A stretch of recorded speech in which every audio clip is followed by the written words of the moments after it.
On this episode of History Worth Saving, we're talking to the most winning theater coach in all of Texas. 18 UIL state visits, 7 wins in one-act play, 35 trips to the NFL Nationals, 1 national champion in the top 6, probably 10 plus times. I'm talking about the work of Charlotte Brown. The numbers really don't matter because what does is her indelible mark on her students, present company included. Charlotte Brown, thanks for being on History Worth Saving. Well, thanks for having me. When I was a kid, walking into your classroom, probably in the 4th grade, you're a big high school teacher, and I sat down in your room, and you said, come on, kids, we're going to go onto the stage. And this was a summer program that you had, and we all walk onto the stage, the big auditorium stage, not a theater, but an auditorium stage there at the high school. And all of the lights were on. And I remember you sitting there on this chair, and you said, in here, anything is possible. You can be anything.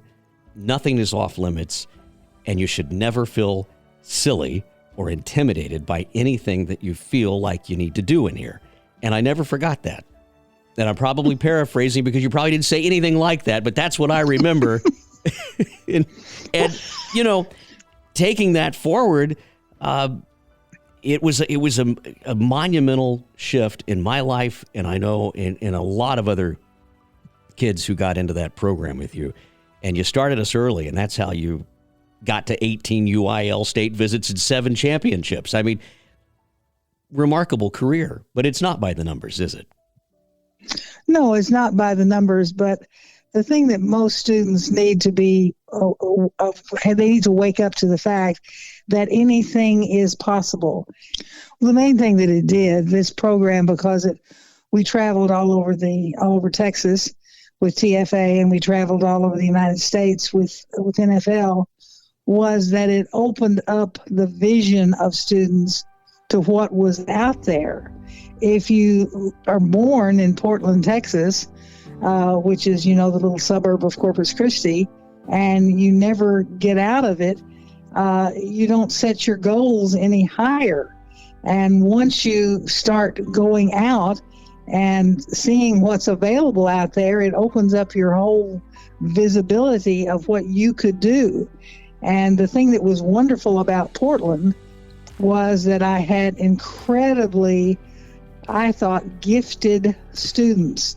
They were bright kids. And if I could get my claws into them early enough, they could do wonderful things for me. And I had, great football players that came into theater and actually did both. Of course, the football team never won state. I think they made it there one time. But, they tried hard. They worked hard, but they needed to know, and I think we gave them that little window to find out that there was a lot of other things that they could do in life that they would enjoy and love and that they would make good money doing. And that's all you need to do with a bright kid is show him the way to go and give him a little pat and get him started, and he'll take off on his own.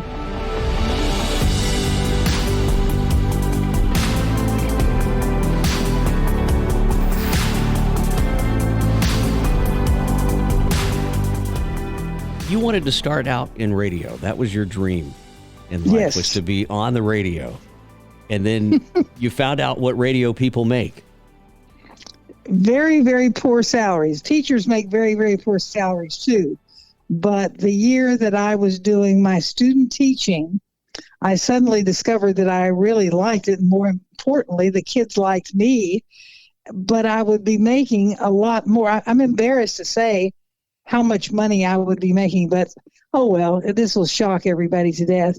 If I had worked in radio, I would have made $2,400 a year. But starting out in teaching, I would make $3,900 a year. This was in 1960, okay? So even though it seems like a pittance now, at the time, that was very important. And then the most important thing I found out when I did my student teaching was that I absolutely loved every moment of it. What was the thing that that you love the most about it, that kept you in there for all those years? I think that being able to watch the gleam in a kid's eye when suddenly he gets up and he talks and everybody in the room around him actually listens or laughs or reacts in some way is the most incredible thing in the world. Most people don't realize what their power is, their power over other people, if they are a good speaker. And when they discover that, it's like, you've given them the best gift in the world. You were our Harold Hill, to make a theater reference. You really were. I mean, you showed up, you sold the band uniform, you sold the instrument, and the kids came, and you just bamboozled everybody. That's the only word I can think of. The whole town would show up for your shows, and everybody left there saying, "Oh my God, that was the greatest thing ever. I've never seen anything like that." And there was this energy that came with this program that people were proud of in the community, and they showed up. And I bring this up because most people don't think of Texas, small town Texas, with a winning theater department. They think of it as football, Friday Night Lights, but the Friday Night Lights in Portland, Texas, were not only the football stadium, but it was also the stage. And as you said, you had a lot of people from both the football team and the folks who just wanted to do the stuff in your program that showed up. But it was an entire community effort that was supported, and I think that's just incredible. What was the secret sauce that you laid down out there to make that happen? The most important thing was getting those butts in the seats one time. If we could get, and I tell my students, if you can get your next door neighbor, of course your parents, but your next door neighbor, your friends, whatever, to come see one show, they will come back. And that's exactly what happened, because I cannot tell you how many people would come up to me after show. I had no idea that high school students could do something like that. And I always would laugh and I'd say, well, actually, it's not just, that they're doing that. They're high school students. They're doing what some shows on Broadway don't do. Because I know the first time I ever went to Broadway, I saw some wonderful things, but I also saw some things that weren't that good. And I thought, well, my kids can do that well.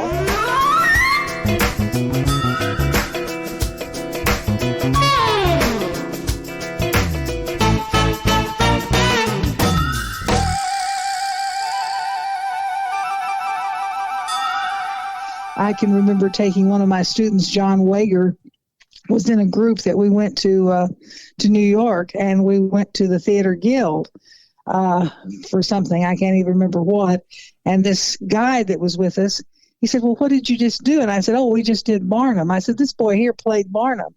And he said, oh, really? Well, can you do a little bit of it for me? And so he said, well, sure. So he started singing. He sang a section of it, and then he acted out some of Barnum's lines.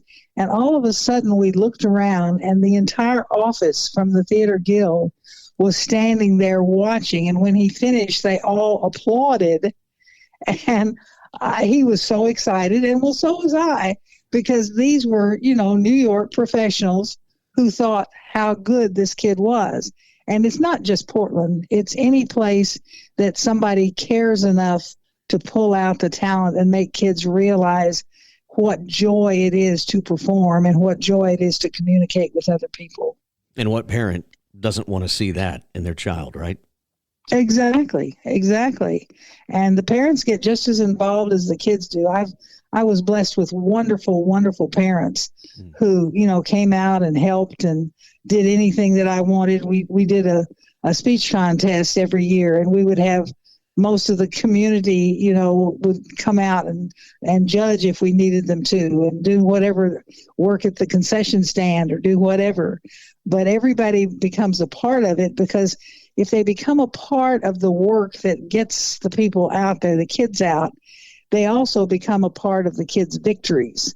And when the kids bring home the trophies and bring home the awards, they're a part of that. And they're a part of seeing their student go on and become an excellent part of their, their society and their community, because that they're not a silent majority, they're a majority that speaks up. And to talk about the level that people would commit, I won't name names, but I know of one student who lived by himself in a trailer to finish up in your program. I mean, literally down the road from the school in the trailer park. I mean, that's the level of commitment that people would go to. And, you had the guy down at Bo's Tire Barn talking about this show, and the fishing guide, like my dad, talking about the show. I'll never forget my senior year. Dr. Miller showed up, and my dad, of course, who was incredibly practical, was sitting across the table, and Dr. Miller offered a theater scholarship for my first year at Sam Houston. And I remember my dad nearly jumping across the table to sign the paper, like, by God, he's going to be a theater major. Those words never would have been uttered out of my father's mouth had it not been for you. Now, I wasn't. I did it. I took the money for a year or two, but found my calling in the broadcast world. But that's the level that people would commit to this program. Was there one that stood out to you about commitment? Oh, I can't even begin to tell you which one, because over the years, I've had so many incredible people. And the thing about it is, they were not all straight A honor students. These were students from every facet of the high school, population. They were kids that, got into trouble, or they were kids that were at the top of the valedictorian, salutatorian. But once they got in that theater room, they were all on the same level, and they were all trying out for one thing, and that was excellence. And once they discover the power that's in being a good speaker, a power in speaking and people want to listen to you, nothing will ever change that. And I can't ever forget how students would look when they would suddenly realize that they had that power. And there wasn't a boring moment in it all those years.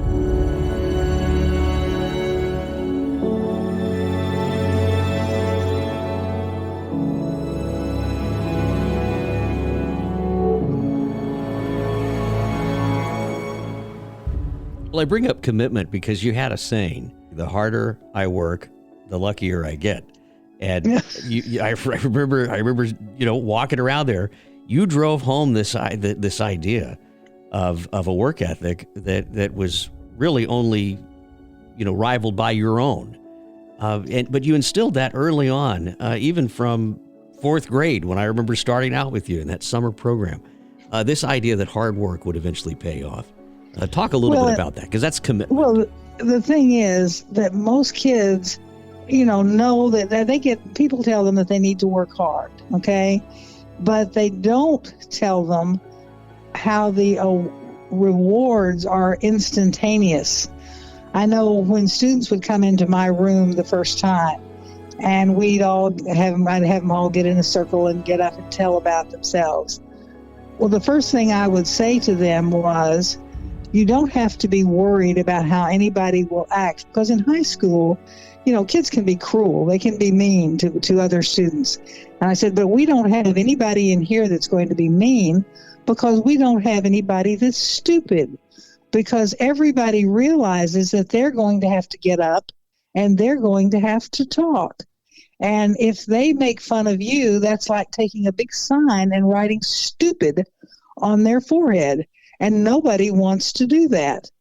So this would make for a good audience of people who would sit and listen. And when suddenly that person would stand up and start to talk about something that happened in their lives, some summer vacation, whatever, and there was 30-something people looking up at them, blinking their eyes and actually listening to them, that's a thought that never goes away. And suddenly they realize that that's a place where they are listened to and that people pay attention to what they have to say. Uh, that's unusual today. And I think that's one of the reasons why my kids were always so successful, is that they were not afraid to get up and to talk. I had my own grading system. I did things that were kind of maybe off the chart a little bit, but they all seemed to work. I don't think you could teach right now. I was just thinking about that. Just hearing the word stupid come out of your mouth. And I'm sitting here cringing, going, but it was the law of the jungle when you walked into your room, because nothing was out of reach in Charlotte Brown's classroom, and that is the God's honest truth. I remember friends. This is, of course, before the days of the internet. Having to go look up words that you would use, and then going, oh, and then realizing, what was being done. But my point in this is, you treated us as the world was going to treat us, and that was something that a lot of kids never got anywhere except in there. And you were an early adopter of so many things, from technology. I remember the room looked like a computer museum for Apple Computer. I mean, you were one of the early adopters of that technology, but then everything else that went with it, from the technical side of it down to how we traveled, not in cars, but in a charter bus, not in a school bus, but a charter bus, because you realized that we had to rest. We had to be ready when we got there. So many things that you take for granted that you probably came up with. Is there one that stands out, you think, to most folks, or to you in particular, that you're really proud of? I think about when we traveled, that my kids always knew that we would be expected to do well. And this is kind of a frightening thing, but there was a period there when we were at the old school, when we used to put up, the thing about each tournament on the wall. And we won every tournament that we went to for like 4 years straight. And I started to panic, because I thought, my God, to the kids who get second the first time, it's going to be a disaster. So I had to work it out with them, saying, as long as we place first, second, or third, I'll be happy. Kids were always wanting, I never did anything to anybody, but they always acted like I was going to starve them or do something if they didn't do well, which wasn't the case at all. But, as long as I could make kids realize that as long as they gave me the best that they were capable of giving, that I would be very, very happy with them. And to me, that was important, if I could give them that, because then they could in turn give it out to students or people that they worked with. We were very fortunate to have some brilliant students, but some people that were not afraid to work. And I guess of all the things that I taught or tried to teach my kids, the top thing that you can give and that you can have is a good work ethic. If you don't have a good work ethic, if you are not willing to work, a tremendous amount, you don't deserve your wins. Yes, we had a lot of wins, but yes, we worked hard. I've told people before, at a speech tournament, you always have a coach's lounge, and people would get together with me and they'd say, okay, tell us your secrets. Tell us how you all have won so much. I said, well, okay, I'll tell you. I said, you got a piece of paper? I can tell you step by step. And I would start out, and by the time I got about to the third or fourth or fifth step, invariably the answer would be, oh my God, I could never work that hard. That's way too much. I would not do that much. My students would not do that much. Well, therein lies the answer. Work is the answer. And you have to be willing to pay your time and your energy and have your students that want to do the same. And your students will. They will give you exactly what you give to them. That, I guess, is one of my secrets.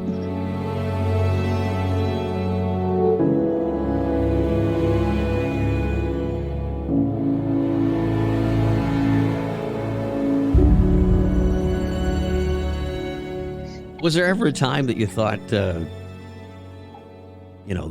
I can't recover from this? Was there ever a moment in your own career that your own advice, your own work ethic paid off, and you had to really push through it? I've never asked you that. I can tell you exactly when. When I got breast cancer and found out that I had to have chemotherapy and I had to have radiation, the only show in my entire career that I ever had to cancel was South Pacific. I was doing the musical in the fall, and I could not do it because I would be so weak from the time I would get through with the chemotherapy that I couldn't go to rehearsal. So I gave it to somebody else to direct, and they couldn't manage to do it either, so I had to cancel it. And that was so depressing to me. But I found out from the doctor, from my cancer doctor, that the breast cancer was pretty much going away, and that I had to, when I got through with chemotherapy, he said, okay, now you're going to go for 6 weeks every single day to radiation. That was scary, but I figured it out. On the day that I finished radiation, I got to get on a plane with my students to go to, I think it was San Jose, California. I can't remember, somewhere in the United States. And I thought, if I can do that, I can do anything. I can keep making it. And I think that's why I made it for, I taught till I was like 78 years old, something like that, because that I found out that if I could make it through that breast cancer, I could go through all of the other things that I had. I had a kidney tumor that turned out to be cancerous. I had, I can't even begin to tell you all the things that happened to me, but I made it through all of them. And if you can do that, you finally think, well, God, what can't I do? And you keep on trying.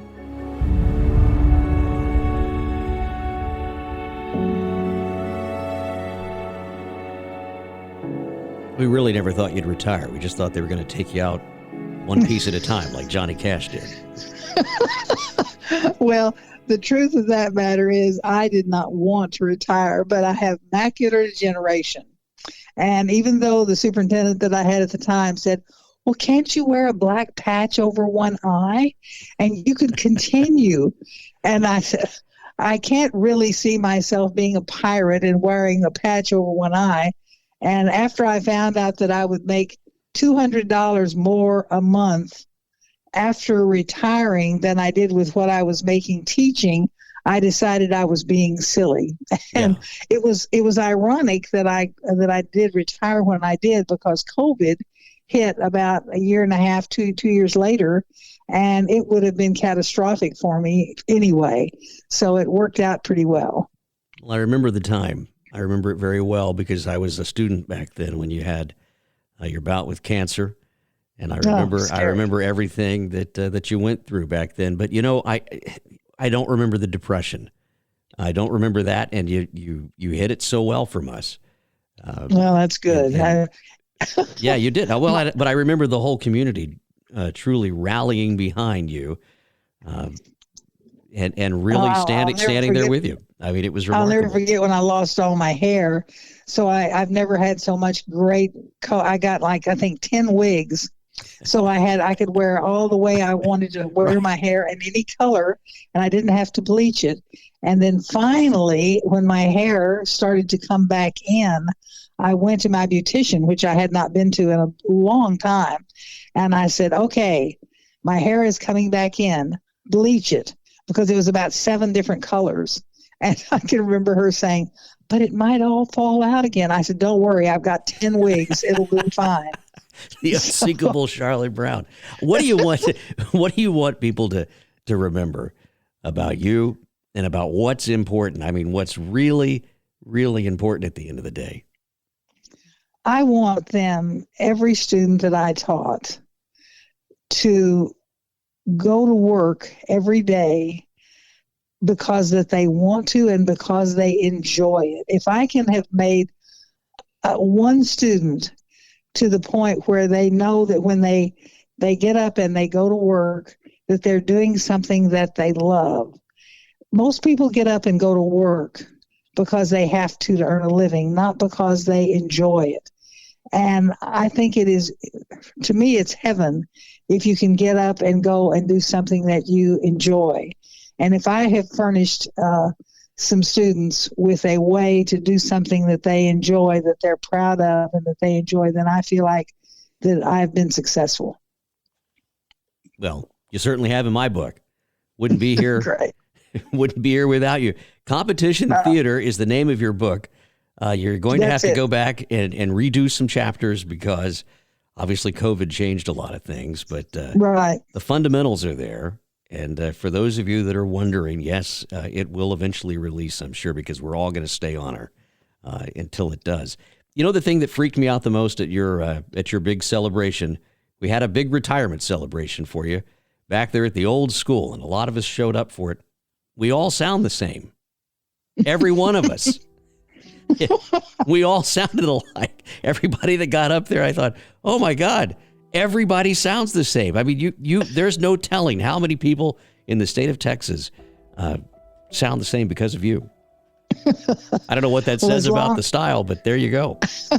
Well, at least they're not talking like this because that they've got a Southern accent that nobody can get around. Well, it pays well to have that too now, but you know, I hear you. If you can put it on, if you can put it on when you need it, yes. Well, thank you for everything, Miss Brown, and I mean it. Thank you. We just love you, and I'm glad you're still hanging around. And get that book finished, will you? Thank you, darling. You've been a doll. Okay, take care. You can find out more on historyworthsaving.com to follow along with our newsletter, and of course, subscribe to the podcast. As always, sure appreciate you being here. Stay tuned. We have more History Worth Saving coming up as Season 5 Salutes Teachers continues. Glad you're here.